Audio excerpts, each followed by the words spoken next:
دوستو السلام علیکم، آداب۔ میں جاوید جمال الدین اردو اخبارات کی جھلکیاں لے کر حاضر خدمت ہوں۔ چینل کو سبسکرائب کیجیے، لائک کیجیے اور شیئر کیجیے۔ آج جمعہ 9 نومبر 2018 کو ممبئی میں دیوالی کی تعطیل کی وجہ سے اخبارات شائع نہیں ہوئے، اس لیے دلی، حیدرآباد اور لکھنؤ کے اخبارات کی سرخیاں پیش کریں گے۔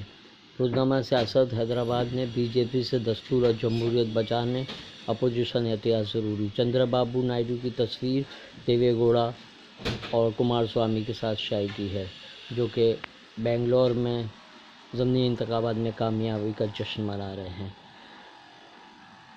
نوٹ بندی کے سلسلے میں روزنامہ سیاست نے ایک اداریہ لکھا ہے جس میں عوامی دشواریوں کو پیش کیا گیا ہے۔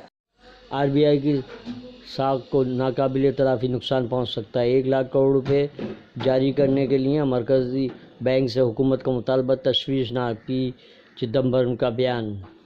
نوٹ بندی کے نقصان دہ اثرات زخم ہنوز نمایاں، بلا لحاظ عمر، مذہب و پیشہ عوام متاثر۔ نوٹ بندی اقدام کے 2 سال کی تکمیل پر سابق وزیر اعظم منموہن سنگھ کا بیان۔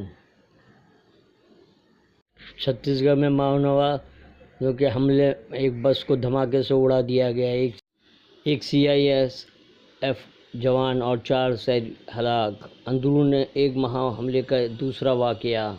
کیلیفورنیا کے ایک بار فائرنگ کی وجہ سے 13 افراد ہلاک ہو گئے، ایک پولیس عہدیدار شامل، حملہ ور کی بھی موت۔ صورتحال سے صدر کی آگاہی۔ سنی دعوت اسلامی کے عالمی اجتماع کی تیاریاں مکمل، آج سے اجتماع کا روح پرور آغاز۔ آج خواتین کے لیے خصوصی انتظام کیا گیا ہے، جبکہ 2 روز مرد شرکت کریں گے۔ پولیس کی طرف سے زبردست حفاظتی انتظامات۔ 562 مسلم شخصیات کی فہرست میں شامل۔ میر واس۔ اردن کے the royal Islamic historical studies centre نے مسلسل 5ویں بار حریت لیڈر کے نام کو جگہ دی۔ ایک مداح کو وراٹ کوہلی کا جواب، غیر ملکی کھلاڑی پسند ہے تو ہندوستان میں نہیں، کہیں اور جا کر رہو کے پہ بی سی سی آئی سخت ناراض، وراٹ کوہلی کو صفائی پیش کرنا پڑی۔ ہندوستان ایکسپریس نے نوٹ بندی کی دوسری برسی منائی گئی کو سرخی بنایا ہے۔ غیر بھاجپائی محاذ کے قیام کی سرگرمیوں میں شدت۔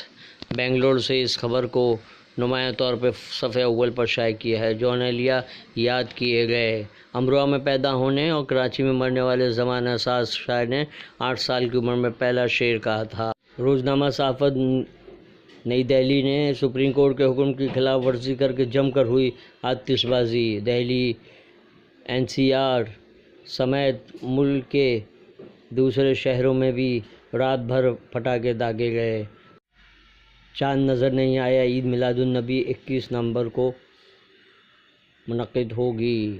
امارت شریعہ نے بتایا کہ دہلی میں مطلع آب و ہوا آلود تھا، لیکن لکھنؤ، پٹنہ، بھوپال اور گلبرگہ سمیت ملک کے مختلف مقامات سے رابطہ کیا گیا، کہیں سے بھی رویت کی اطلاع نہیں ملی ہے، جبکہ ہر جگہ مطلع صاف بتایا گیا ہے۔ اس لیے مودی کے ہم شکل کے کانگریس میں شامل ہونے کی خبر کو سیاست نے نمایاں طور پر شائع کیا ہے۔ روزنامہ سیاست نے ایک تصویر شائع کی ہے جس میں وزیر اعظم نریندر مودی، سابق نائب وزیر اعظم اور بی جے پی کے سینئر لیڈر ایل کے اڈوانی کی 91ویں سالگرہ پر انہیں مبارکباد پیش کرنے ان کی قیامگاہ پر پہنچے ہیں اور انہیں گلاب کا ایک پھول پیش کیا ہے۔ تو دوستو، یہ تھے آج کے حالات اور اردو اخبارات کی جھلکیاں۔ کل پھر ملاقات ہوگی۔ اللہ حافظ۔